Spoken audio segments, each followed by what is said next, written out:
concelho da Calheta, na zona oeste da Madeira, há uma localidade numa encosta que é uma verdadeira montanha à beira-mar.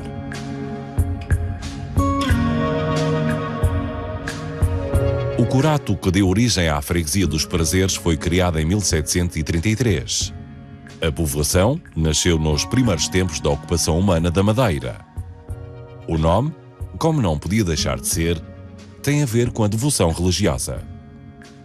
A freguesia dos Prazeres deve o seu nome à primeira invocação dos seus habitantes, Nossa Senhora dos Prazeres.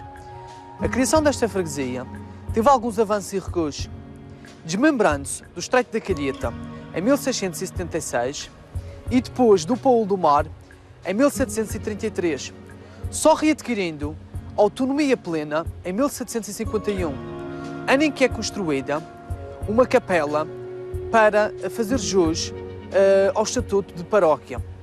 A Igreja Matriz procede desta capela, sendo que, da primitiva, erguida em lugar incerto, nada resta.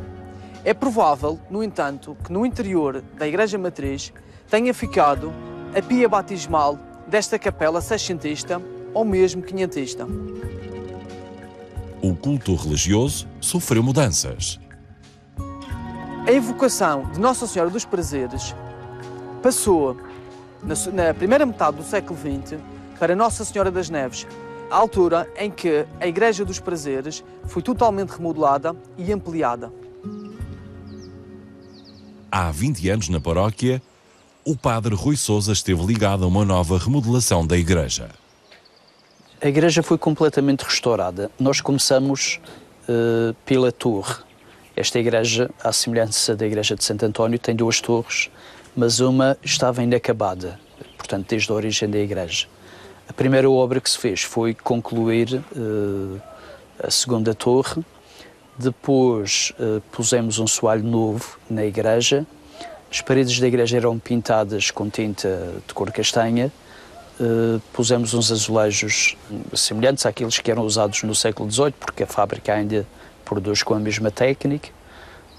Também foram compradas duas pinturas, na altura vieram de Espanha. Portanto, a igreja teve uma grande restauração. Percorrendo o centro da freguesia, encontramos uma escola privada criada por iniciativa de clérigos. A Escola de São Francisco de Sales é uma instituição de ensino privado criada em 1935 pelo cônego António Félix de Freitas e a irmã Leontina Vasconcelos, que pertencia à congregação das Irmãs da Apresentação de Maria. Esta escola é um importante elemento do ponto de vista da arquitetura e das formas da época do Estado Novo e, à semelhança de muitos edifícios que existem na ilha desse tempo, merecia ser salvaguardado e, se possível, algumas características originais recuperadas. Implantada na paisagem com pequenas cicatrizes nas encostas, está uma parte do Caminho Real 23, a primeira via de comunicação a ligar as diferentes localidades da Madeira. Na freguesia dos Prazeres podemos contemplar ainda 3 exemplares pertencentes ao Caminho Real, o 23. Um deles, o mais rudimentar, que fica na transição entre a freguesia da Feijão da Ovelha e dos Prazeres. Portanto, é constituído por uma ponte em que as pedras vão convergindo a partir de meia parede até no topo ser rematado por grandes pedras em laje, onde se porta o tabuleiro da ponte. Do outro lado da freguesia, na transição com a freguesia do Estreito da Calheta, na Ribeira Funda, temos outro tipo de ponte, em que é um grande arco abatido, com cerca de 6,30 metros. Foi construído em 1903 e custou 475 mil reais. Também nos Prazeres, numa ribeira ao centro da freguesia, portanto a Ribeira Seca, podemos contemplar uma ponte com cerca de 7 metros de altura, em arco de volta perfeita e abóbada de berço. Esta ponte era considerada, em 1890, uma ponte muito antiga e considerada em bom estado de conservação. Portanto, essa ponte ainda chegou até aos nossos dias, ainda nesse estado.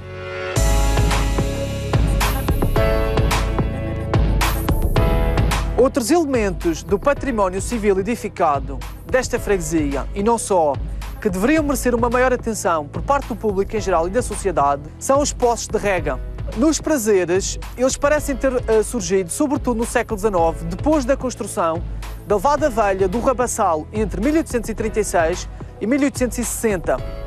Estes poços permitiram aqui, nos prazeres e noutras freguesias da Calheta, uma rega de regadio intensivo e também a rega de verão junto das culturas de sequeiro, como o trigo, o centeio e outras espécies. Alguns dos poços são subterrâneos. Além da particularidade da sua construção, em alguns casos, o dono do poço não é o proprietário do terreno à superfície. Esta circunstância levou à existência de acordos verbais entre diferentes proprietários para a exploração da água e dos terrenos. A beleza da paisagem serviu de inspiração a escritores. Na literatura da segunda metade do século XIX e primeira metade do século XX, a freguesia dos Prazeres é descrita como uma zona plana, rodeada por arvoredo viçoso, um verdadeiro canteiro do Éden. Em destaque nessa paisagem, os buchos que adornavam os caminhos, definindo os contornos de um verdadeiro jardim. Em meados do século XX, até existiam diretivas da Junta Geral e das câmaras municipais que proibiam o corte, portanto, no sentido de estes não se extinguirem. Claro que a seguir, com o alargamento dos caminhos, por exemplo, a construção da nova casa paroquial e até o corte pelas pessoas, fez que muitos deles desaparecessem. No entanto, hoje em dia ainda podemos contemplar esses grandes buchos.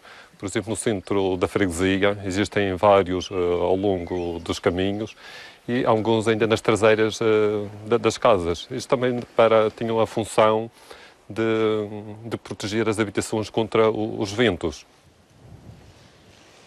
Nos campos agrícolas, e um pouco por toda a freguesia, há outro elemento que representa uma tradição reavivada. Os espantalhos também é outro elemento que marca a sua presença na agricultura. Portanto, um pouco aqui por todas as freguesias, não só exclusivo nos prazeres, portanto, tinham a função de afugentar a bicharada, os pássaros, os coelhos, portanto, que danificavam as culturas agrícolas.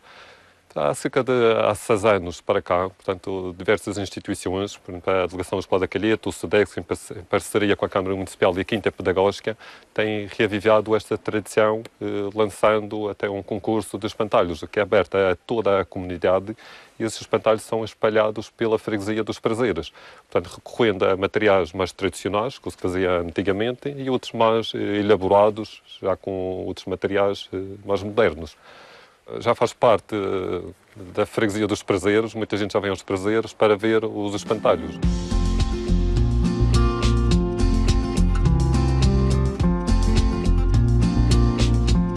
À volta da igreja, um conjunto de terrenos subaproveitados deu origem, no ano 2000, a um projeto único na Madeira, a Quinta Pedagógica dos Prazeres. A ideia foi o que é que vamos fazer com um espaço que está degradado e que é quase uma lixeira. E surgiu fazer um espaço que fosse um espaço educativo, onde houvesse uma sensibilização. Na altura, eu sonhava que poderia contagiar os adolescentes e os jovens para o mundo da ecologia, da defesa da natureza, também simultaneamente a defesa das tradições.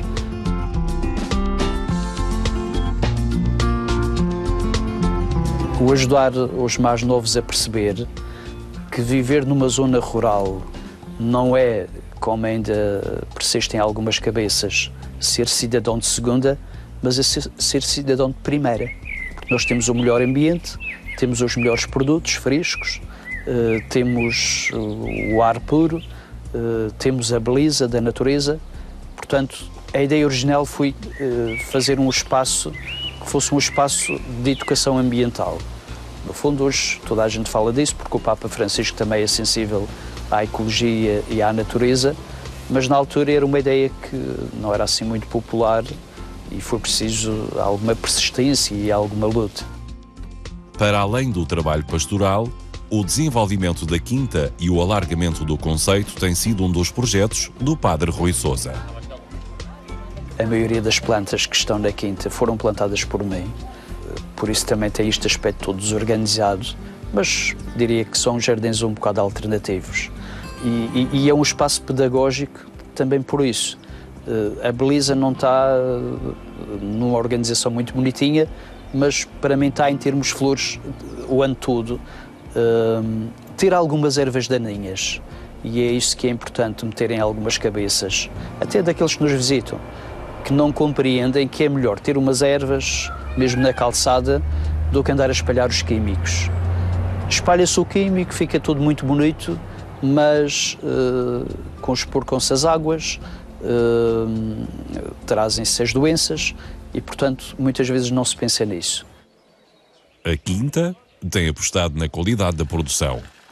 O resultado traduz-se em prémios internacionais. O último a receber um prémio foi em Espanha, o Licor de Rosas, que é de facto excelente, recebi uma medalha de ouro. É com as rosas que nós temos na quinta, mas que muitas delas são rosas muito antigas. Quando vou pelas casas das pessoas, sobretudo nas visitas aos doentes e não só, e descubro flores e plantas muito antigas, normalmente peço às pessoas que me arranjem uma plantinha e depois vou plantando por aí. Isto é um projeto de valorização do mundo rural e é um projeto que tem tudo a ver com a Igreja, porque a Igreja existe para as pessoas e já dizia Santo Ambrósio e outros santos da Igreja que não se pode pregar a estômagos vazios. Portanto, a Igreja tem esta missão de se comprometer também com as pessoas onde está inserida e com a realidade local para a qual nós somos enviados. Nós compramos uma série de produtos às pessoas que depois são transformados na quinta. Por exemplo, a fruta em compotas, o peiro e a maçã na cidra e nos vinagres de cidra. Quando tínhamos muitos animais, todas as semanas saía um caminhão de estrume que era distribuído nos campos gratuitamente às populações. Ou seja, é uma coisa muito pequenina, mas que faz a diferença.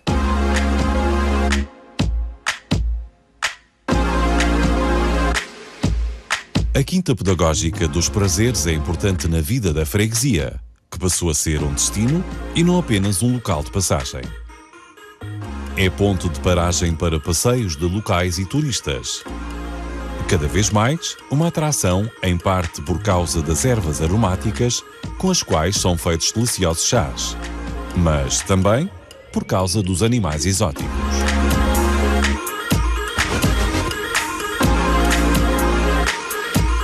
Depois que o Padre Rui Sousa veio para aqui para os Prazeres, foi ele que teve a ideia de trazer estes animais todos. Pronto, já não tem tantos como de início, mas é um bom, como é que eu digo, é um lugar que a gente deve visitar.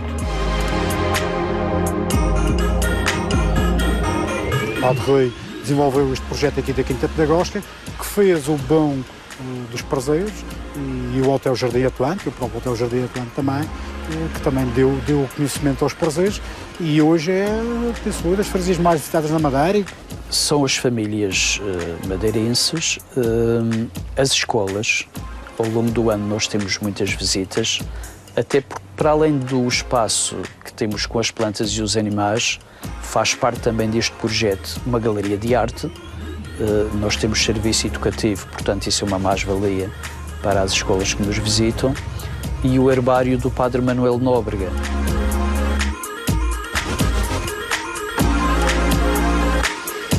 O herbário é uma valência da Quinta Pedagógica dos Prazeres, para além também da galeria, também do museu em que tem o espólio do Padre Manuel Nóbrega no que toca a rochas vulcânicas e alguns fósseis vegetais.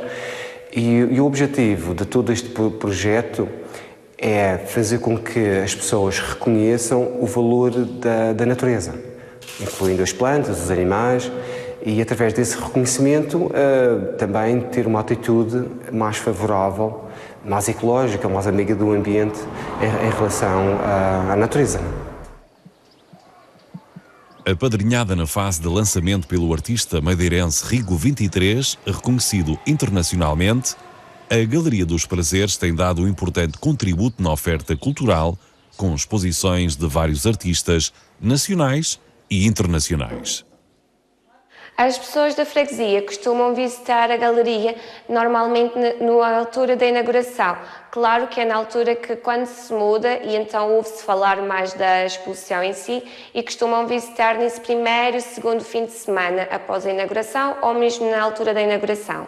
A Freguesia dos Prazeres é uma freguesia muito envelhecida, no entanto também tem algumas crianças e nós vemos que muitas vezes as crianças também trazem os pais e os avós à galeria porque querem conhecer algo diferente, então acaba por ao mesmo tempo a galeria aproximar gerações.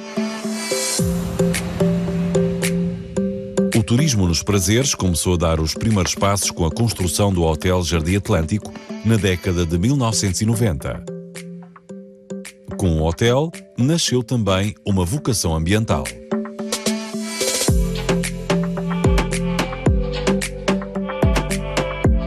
Ao contrário de grande parte das unidades hoteleiras construídas na Madeira, foram construídas no Funchal, portanto na nossa capital. O Hotel Jardim Atlântico foi construído no meio rural, entre 91 e 93, e desde cedo a família que o edificou e planeou teve o cuidado de ser um hotel amigo do ambiente para minimizar o impacto desta estrutura, não é, no meio onde ele se encontra. Os nossos vizinhos desfrutam da mesma vista sobre o Atlântico, tal como os nossos hóspedes. O Hotel Jardim Atlântico foi pioneiro, se calhar um dos primeiros, se não o primeiro hotel em Portugal a ter uma estação de tratamento de águas residuais devido ao impacto enorme que faz no meio ambiente, onde nós reaproveitamos a água para regar o nosso jardim. Portanto, se vierem ao Hotel Jardim Atlântico em agosto, o nosso jardim está mais verde do que em janeiro, por exemplo, não é? Fomos galardoados pelo nosso desempenho ambiental por os nossos operadores, fomos certificados em 2002, sendo o segundo hotel em Portugal, pelo ISO 14001, qualidade ambiental a nível internacional, e depois nós, com a nossa política ambiental, fomos melhorando continuamente o nosso desempenho ambiental. A melhoria dos acessos aproximou os prazeres do resto da ilha e trouxe novos habitantes, entre residentes e proprietários de casas de férias. Apesar desse crescimento, foi possível manter a identidade da paisagem.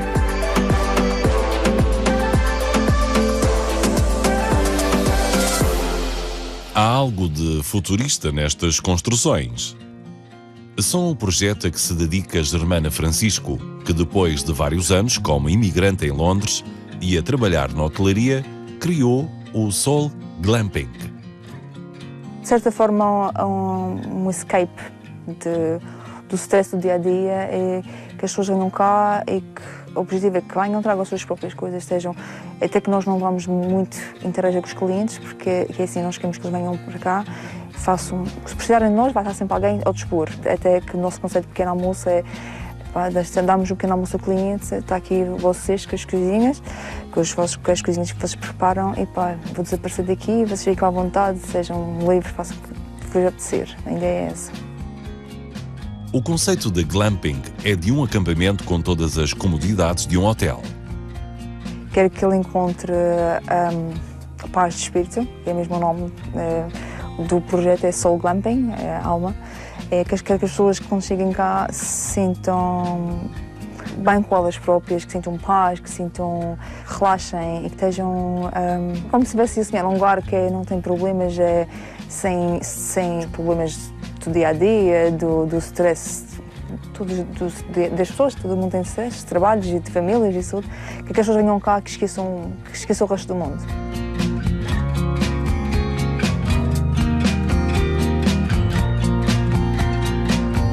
Uma das razões para a procura pelos prazeres é a gastronomia. Aqui comemos muito bem, a nível de refeições, a nível de tudo. Eu acho que aqui nos prazeres, quem passa pelos prazeres e que passa nos restaurantes, qualquer um deles. Acho que não tenho nenhum que diga isto serve mal ou aquilo serve melhor. Qualquer um deles serve muito bem. Temos a cozinha vegetariana, já praticamente desde a década de 90, e que nós, portanto, mantemos e melhoramos sempre a oferta. Para além, nós procuramos sempre comprarmos no meio próximo, portanto aqui na localidade temos muitos produtores locais e também é uma forma de nós apoiarmos a agricultura local e incentivar também o crescimento da mesma. Parte dos produtos agrícolas passa pelo mercado dos agricultores dos prazeres, um mercado abastecedor que processa e cuida da venda dos frutos da terra. O papel deste mercado é, ao fim e ao cabo, ajudar os agricultores desta região, desta zona, sobretudo do concelho da Calheta, a comercializar os seus produtos. Portanto, os agricultores inscrevem-se neste mercado, passam a ser utentes e passam a beneficiar gratuitamente de uma prestação de serviços que nós fazemos, recebendo os produtos, processando-os, fazendo seleção, embalamento e muitas vezes, como é o caso da batata, armazenando em frio, de modo a que se introduza o produto no mercado numa altura em que o preço é melhor e, portanto, o grande objetivo é, sobretudo, acrescentar valor aos produtos dos agricultores. A média dos últimos 3 anos mostra-nos que passam por aqui cerca de 750 toneladas de produtos, maioritariamente a batata, a cenoura também, a maçã, portanto os produtos mais representativos aqui desta zona.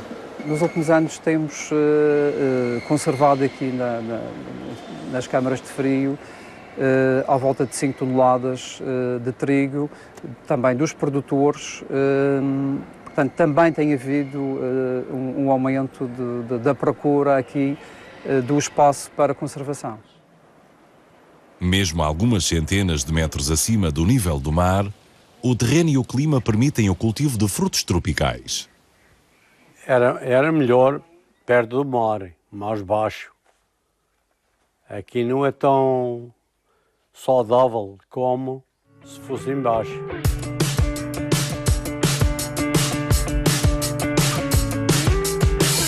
Fundado em 1987, o Grupo Desportivo e Recreativo dos Prazeres assumiu desde sempre um papel importante na vida social da freguesia. Além de atividades de lazer para a população, tem acumulado importantes resultados desportivos em modalidades como o badminton ou a patinagem. Há por um leque de grandes iniciativas que temos de fazer cá. A nível de desporto temos feito bastantes, vários estágios a nível internacional. Por exemplo, há um estágio que é de nome, e só é possível devido a esta evolução que houve nos prazeres, que houve um estágio de preparação olímpica, onde teve aqui 7 países com 7 atletas olímpicos, portanto, único em Portugal, e que só é possível devido à evolução que foi feita. O filho, Duarte Anjo, herdou do pai o nome e o talento. E um atleta com carreira internacional. Temos um atleta que está num projeto internacional, é apoiado pela Federação Portuguesa de Badminton, através da Bolsa Olímpica. Está neste momento em 120 do ranking mundial. Estava há um ano atrás em 1471, portanto estamos a ver o salto significativo que teve. Na patinagem de velocidade temos 2 resultados de excelência, que foi o Marco Lira, que venceu agora a Taça da Europa. Os Prazeres têm pouco mais de 700 habitantes. Além das pessoas, e também por causa delas, a paisagem fica na memória de quem por aqui passa. Entre o verde das montanhas e o azul do mar, não faltam recantos onde a paisagem parece saída do pincel e das tintas dos melhores pintores.